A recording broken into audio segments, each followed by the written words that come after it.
You ask Tiger to solve. This deals with linear equations with one unknown. The final result is n equals 4. Let's solve it step by step. Group all constants on the right side of the equation. Add 4 to both sides. Simplify the arithmetic.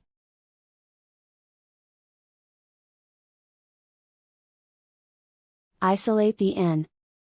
Divide both sides by 3. Simplify the fraction. Find the greatest common factor of the numerator and denominator.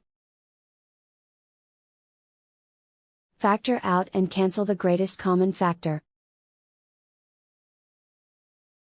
And so the final result is n equals 4.